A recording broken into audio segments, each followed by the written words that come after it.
Update on the Westerville South Marquee. Jeff? Excellent, thank you. Thank you, members of the board. This presentation is just to give you an update as to where we are with the design process, as well as a history of how we got to this point. So the original sign that was there, we actually went, before my time, but went for a variance with the city that got approved.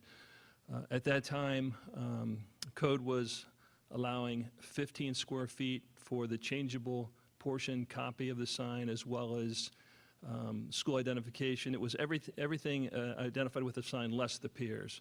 So it was 15 square feet. At that time, the district was asking for 32 square feet, and the variance was approved at 25 square feet. So as it was built, the changeable copy portion, as well as the signage that said Wildcat Country, was 25 square feet. Back in 2010, South had requested a new sign, an electronic sign. So there was a variance that was submitted. After discussions with the city in 2010, that variance went in 2011. In 2012, after again, there's a lot of behind-the-scenes discussion with this. This is just an abbreviated timeline. But in 2012, there was a presentation to Planning Commission who requested that it go to City Council. So later that year, it was presented to City Council, and City Council had requested that in lieu of a variance, could they have the opportunity to look at the current code and explore revising the code versus the variance. So that's where that presentation ended, and there were several years before anything really happened. In the meantime, the sign, the existing sign, was literally falling apart. We were looking to renovate the sign, just doing some repairs, and as we got into the repair work, the piers just started falling down. So it got to where the decision was made, we're just going to tear the sign down. We met with the city again in January of 2015, and through discussions, it was suggested that there was a Supreme Court ruling that they were waiting on to determine what they may be able to do with current code. They suggested if we could give them till the summer. So the Supreme Court did rule. They've shared that it wasn't a favorable ruling for the changes in the sign code. So where we were at was they were going to look at it, weren't quite sure how long that would take, a year plus. So we started working on a design that meets current code, and that's where we are today. A little bit of background in terms of the other schools. Central High School, it is a digital sign, but it's in a different jurisdiction. So it's not Westerville. The city of Westerville, Delaware does allow digital. The changeable copy portion of the sign is 23 square feet. It's 6 feet high. North High School is a manual copy sign. Again, the changeable copy, the portion of the sign we're actually changing the letters out, is 23 square feet. And the height ranges anywhere from 8 feet, and it tips up at the point to 9 feet. The old sign at South, again manual, was 21 square feet with the changeable copy portion, 7 feet high. And with current code, and this is the big hiccup with this, the changeable copy portion of the sign is allowed to be 10 square feet and 6 feet high. So we've come up with a couple design options working with the city of Westerville. This one resembles the former sign. So it's got the changeable copy sign. You see 2 by 5, 10 square feet. The portion where it says Westerville South, that used to be where the Wildcat Country portion of the sign was. And then 2, we have added the IB logo. We've had some feedback from the community to identify the school as an IB school. So this is option A. Option B, same thing in terms of specifications, 6 feet high, 2 by 5 in terms of the changeable copy portion. This sign design is more like what you see at North High School with the size of the lettering and identifying the high school. So this is the former sign at South. Again, that changeable copy portion, 21 square feet. And this is just giving you an indication of where we were, so that that gold area is sizing what was there in terms of changeable copy. And per code, we have designed 2 by 5, the 10 square feet limitation. So you can see it's much smaller than what we had before. This is North High School. Again, that changeable copy portion is 23 square feet. That tip is 9 feet. So it does not meet current code.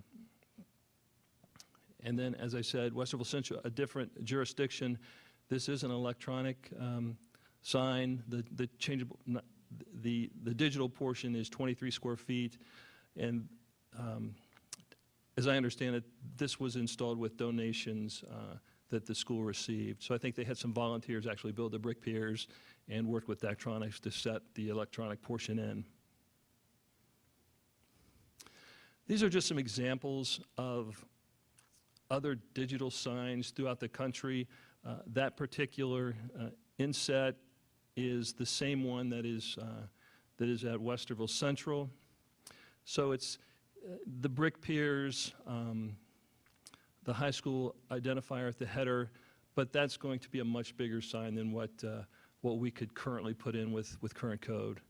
Again, just some other examples through the country: brick piers, school identifier, digital inset. Same thing, just different designs with brick piers. These get a little more creative in terms of design, but again, it's just some of the more extremes you see out there with the digital signs for high schools. I just found one that actually referenced the changeable copy size, so that's 21 square feet, where it's the Go Cardinals portion. These are probably more on the extreme side, but I'm just sharing what's happening out there. So where we're at is we have the two designs that we know we can do, and we can build those. Would not require a variance. Any changes would be susceptible to taking it to whether that's the Board of Zoning Appeals, whether that's Planning Commission, City Council, and requesting a variance as to whether we would get one. It would be up to that particular organization. So that's where we're at. Thank you, Jeff. Much appreciated. Questions, comments? Just an additional piece, Jeff. We have met with the city regarding the issue, and the request was, would we be able to design something under current code that would start as analog and then be able to retrofit back to digital when the city felt sign codes were aligned. And we had said we'd be willing to entertain that, but I think what we're finding is, as you can see, even if you convert that 2 by 5 to digital, it's still 10 square feet, and compared to the other signs we're seeing, it's not really, doesn't say we're here. So that's kind of where we're at, current condition. So the code issue, is it just the size of the sign, or is the digital piece against the current code as well? Digital piece is not allowed currently. And I know that would be a much more difficult variance approval from what I'm hearing from the city versus possibly variances with changing the size of the manual copy portion. And that came through today based on your email. I didn't see the response, so I'm must come It in. was a phone call to me. So could we work with you on the size of the manual copy portion?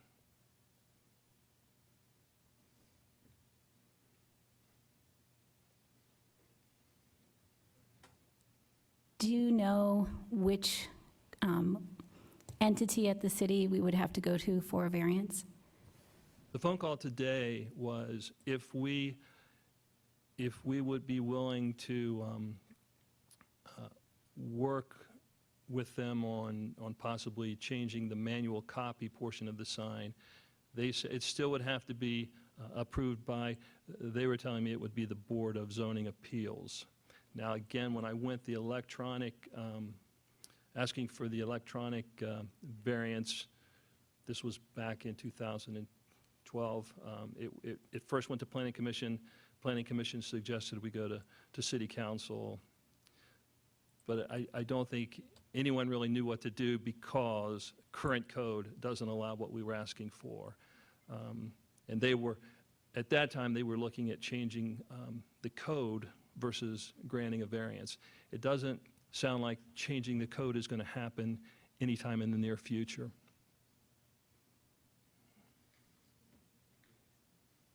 No, I'm not looking. Do you understand the Supreme Court ruling? Should I? I think it would be a good idea to touch on that, because I think it is important to note that this was not a Supreme Court ruling against the city of Westerville. This applies to other municipalities like Westerville's. So, yeah, touch on the Supreme Court ruling. Their concern was that if they granted something special for the schools, the Supreme Court ruling was more about what's good for one is good for all. So it was felt that they would have to grant that for all the other entities. Now, there seems to be opportunities that are possibilities to make something work. For example, one thing that was mentioned to us when we met was it could be that you could put a grant a limitation for the size of the property. So let's say if it's 10 acres or greater, the possibility of an electronic sign, which would limit, you're treating all the entities fairly, it's just you've got to be 10 acres or greater, something like that. So how did St. Paul's get a sign? St. Paul's, as well as McDonald's, as I understand it, were pilot programs years ago that were to be reviewed to make a determination if it was something that they wanted to do in terms of making changes. But it's also my understanding that the review of those pilots, I don't believe that happened. Well, the Supreme Court case also intervened. Yeah, the Supreme Court case is significant in that, actually, if you followed it, as goofy as this might sound, it was cited as one of the most, in this last round of decisions, the most influential decision that nobody paid attention to. And that every municipality across the country is having to re-examine their codes for signs.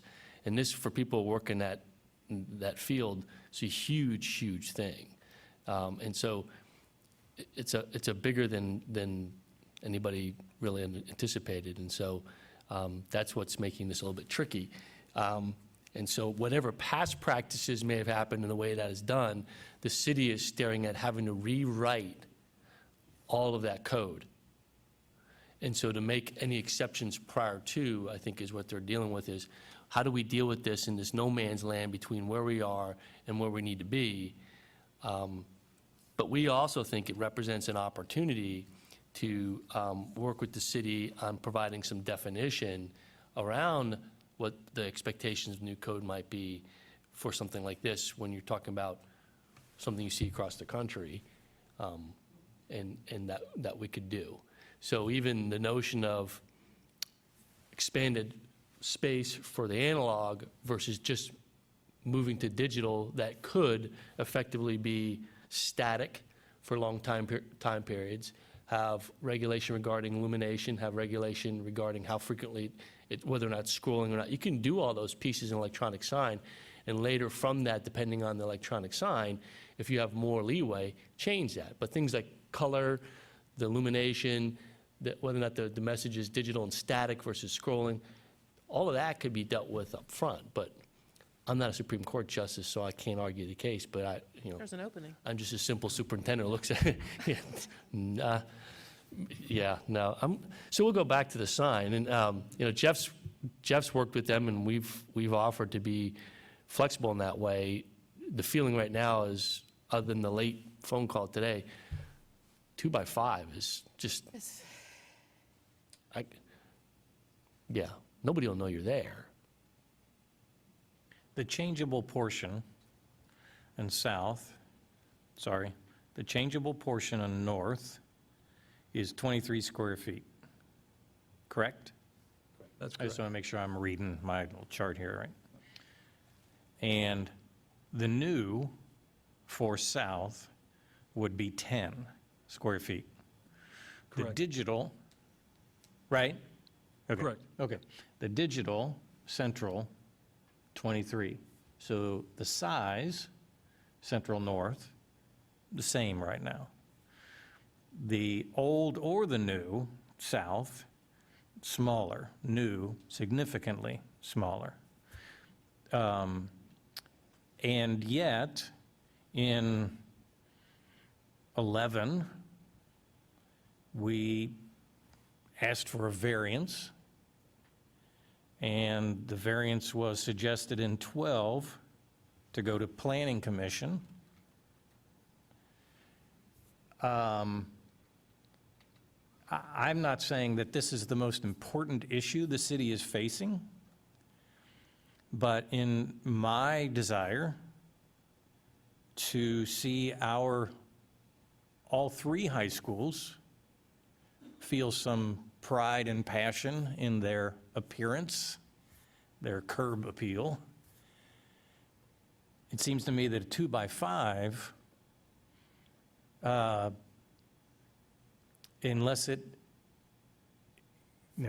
2x5 is really just not something we would want to accept. And I think when you look at it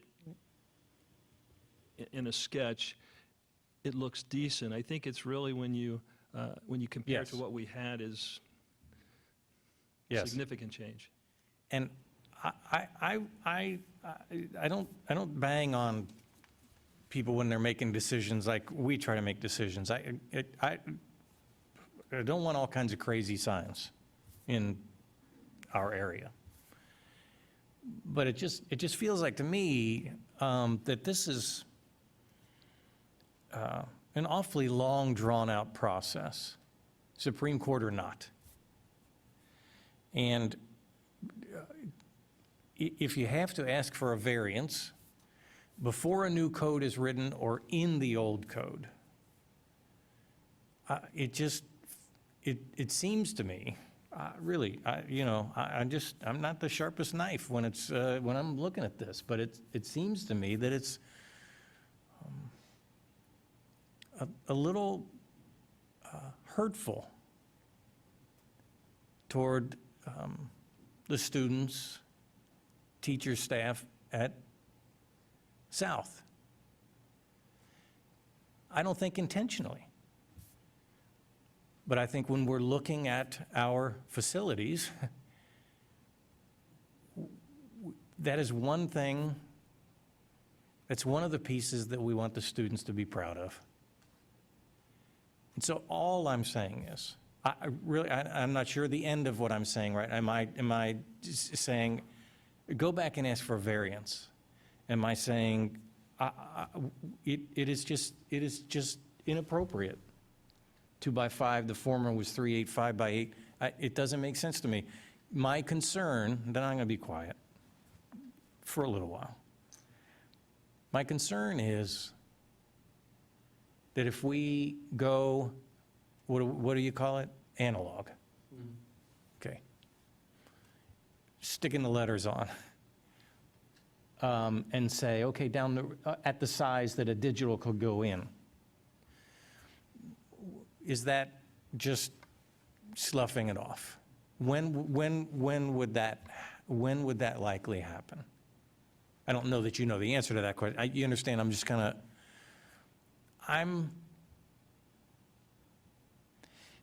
I think the students at South deserve to have as much pride in their facility as our other schools. And if we can help that facility, which is the one that needs the most support out of our 3 high schools, to help the students, the teachers, and staff walk in and feel good about what we're trying to do in their building, I think it's a legitimate thing to fight for.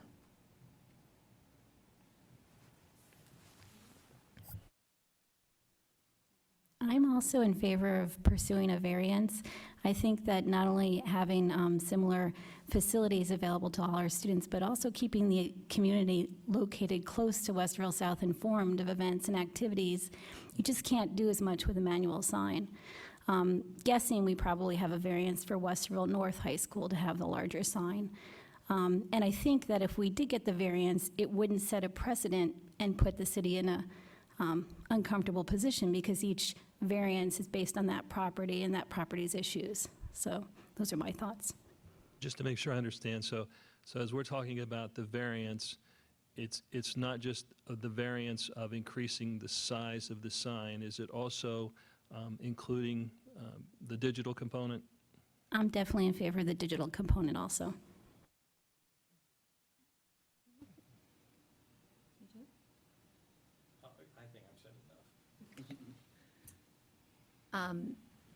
I am too.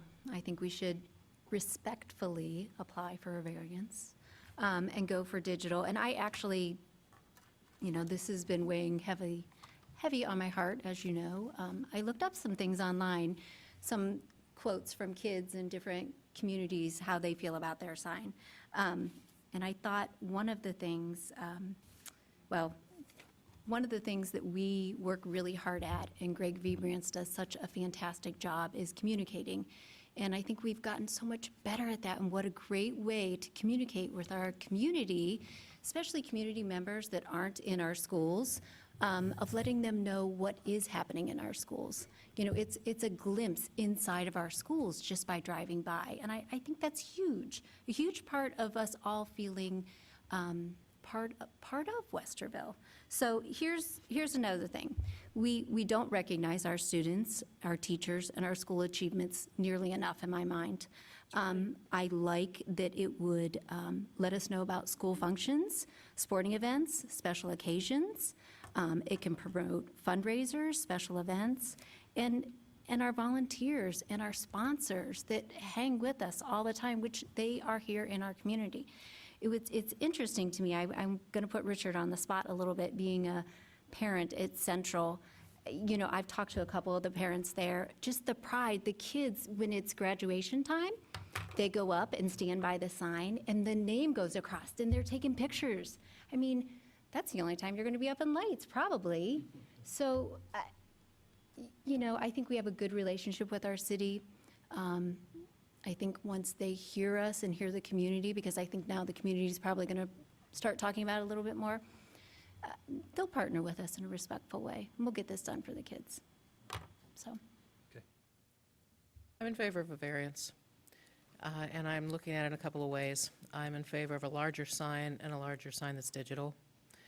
However, understanding the ramifications of the Supreme Court decision and the realities that the city is facing, I also want us to, and I know you have done this, but I want to do this in a little bit more persistent way with our other partners too, perhaps, seek to assist the city as they look at ways to develop sign code that would allow differences based on such factors as acreage.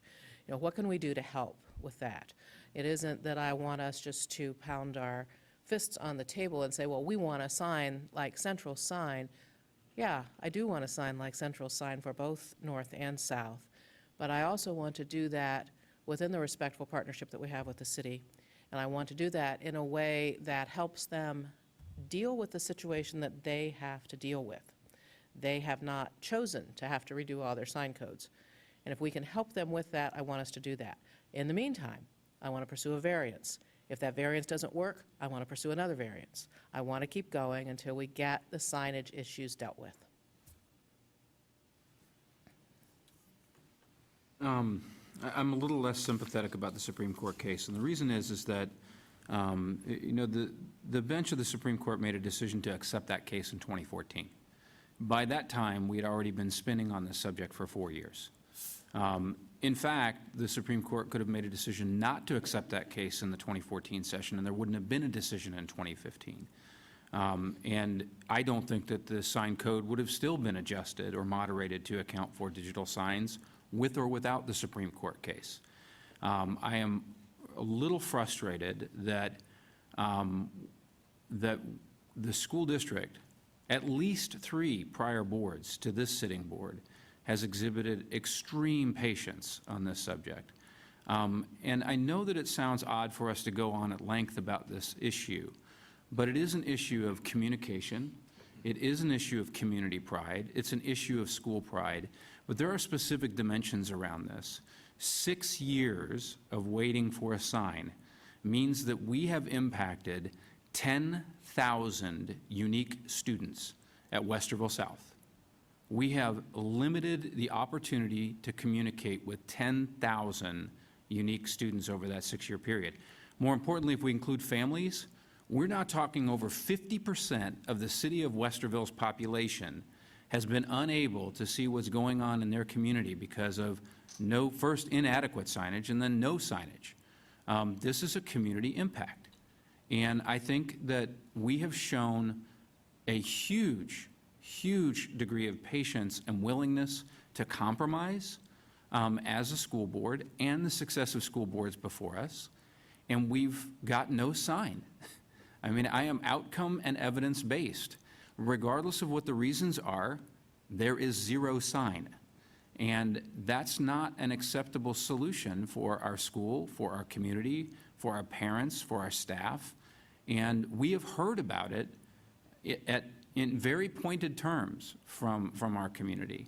So I would also state that my expectation is that at this point, given 6 years of working through partnership with the city, that at this time, we will move forward with a variance request for both electronic and at a minimum a return to 21 square feet or parity at 23 square feet with the other signs in the school district. Any additional questions or comments? Just wondering what the regulations are for temporary digital signs. You know, build a nice little covering around it. It's temporary. Trot it from one side of the yard to the other. I do have one last thing. Jeff, you've worked so hard on this. Thank you for a long time. Welcome. Thanks again, Jeff. Appreciate the update. Thank you. One final note as we move to adjournment this evening, relative to the Westerville South sign. The one thing that I would ask us to consider as a community when we think about the Westerville South sign is first of all how proud we are, I know I am, of Westerville City. And to be honest, Westerville City and our city manager and our city council for the amazing things that they've done. Our Gateway project, our Polaris project, really the transformation in the last 5 years of the city has been stunning, other than the large gaping holes and steel plates that we're currently dealing with. That'll be around for a little bit, but even that's going to be a tremendous improvement to our infrastructure in our city. But I struggle with the fact that in 6 years, how many signs have been built? How many signs have been built at businesses and churches and other locations? But more importantly, all of Westerville City's monument signs at the Gateway and on Polaris got built, and Westerville South's did not. So I think that that's something that I hope the community takes into consideration in speaking with our city government.